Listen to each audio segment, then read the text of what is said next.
మనం breaking news చూస్తున్నాము. ఏదైతే సీఎం రేవంత్ రెడ్డి ఈ మొత్తం సంఘటనకు సంబంధించి సీఎం రేవంత్ రెడ్డి వ్యవహార శైలికి సంబంధించి ఒక చర్చ జరుగుతున్న నేపథ్యంలో ఇప్పటికీ ఇది రాజకీయ రంగు పులుముకున్న నేపథ్యంలో ఓవైపు కేటీఆర్, మరోవైపు రాజాసింగ్, మరోవైపు బండి సంజయ్తో పాటు మరికొద్దిమంది నాయకులు అటు ఆంధ్రప్రదేశ్ నుంచి ఇటు తెలంగాణ నుంచి కొద్దిమంది నాయకులు రెస్పాండ్ అవుతున్న నేపథ్యంలో సీఎం రేవంత్ రెడ్డి స్పందించినట్టుగా మనకు సమాచారం అందుతుంది. దాని ప్రకారం అల్లు అర్జున్పై ఎలాంటి చర్యలు అయితే ఉన్నాయో అవి చట్టం ముందు అంతా సమానమే కాబట్టి చట్టం తన పని తాను చేసుకుపోతోంది.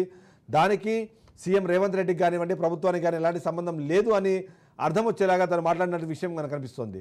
ఇక అరెస్ట్ విషయంలో నా ప్రమేయం లేదు అంటూ ఆయన చేసిన వ్యాఖ్యలు కూడా మనకు కనిపిస్తున్నాయి. ఓవరాల్గా చూస్తే అల్లు అర్జున్ అరెస్ట్ ఇప్పటికే ఒక రాజకీయ టర్న్ తీసుకుంటున్న నేపథ్యంలో, ఆ పొలిటికల్ టర్న్ తీసుకుంటున్న నేపథ్యంలో సీఎంగా రేవంత్ రెడ్డి కూడా రెస్పాండ్ అయ్యారు. ఇందులో రాజకీయ కోణం ఏం లేదు, నా ప్రమేయం అసలే లేదు, కేవలం చట్టం తన పని తాను చేసుకుపోతోంది అంటూ తను వ్యాఖ్యానించిన విషయానికి సంబంధించిన వార్త మనకు అందుతోంది.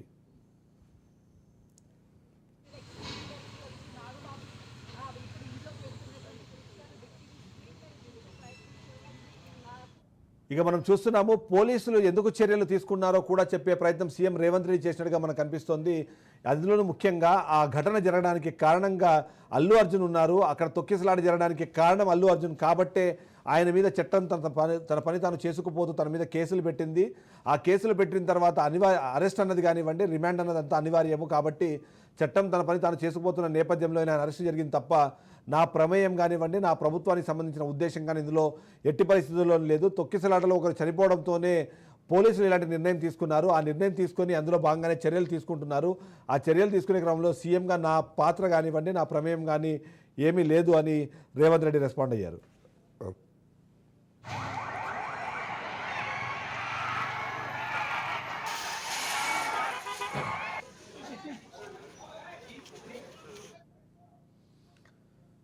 చూస్తున్నాం, ఏదైతే రేవంత్ రెడ్డి రెస్పాన్స్కి సంబంధించి విశ్లేషించాల్సిన అవసరం మనకు కనిపిస్తుంది. ఎందుకంటే మొత్తంగా ఉదయం పూట ఇది అరెస్ట్ చేసే క్రమంలో ఇది అరెస్ట్ కాదు, కేవలం విచారణ కోసం తీసుకెళ్తున్నారన్న వార్తలు మనకు మొదటగా వినిపించాయి. ఆ తర్వాత ఎప్పుడైతే పోలీసు వాహనంలో తను తీసుకెళ్లారో అరెస్ట్ అన్నది అనివార్యమనే మాట వినిపించింది. కానీ అది కేవలం కేసు పోలీస్ స్టేషన్ దాకా వెళ్తుంది, అక్కడ నుంచి స్టేషన్ బెయిల్తో ఆయన బయటపడతారు అన్న వాదనలు వినిపించిన నేపథ్యంలో అలా కాదు, ఇప్పుడు ఆయన రిమాండ్ తీసుకెళ్తున్నారు అనే వార్తలు వినిపిస్తున్న నేపథ్యంలో సీఎం రేవంత్ రెడ్డికి దీన్ని కనెక్ట్ చేస్తూ అందరూ మాట్లాడుతున్న పరిస్థితి మనం చూసాం. దానిపైన సీఎం రేవంత్ రెడ్డి కూడా స్పందించారు. దీనిపైన మరింత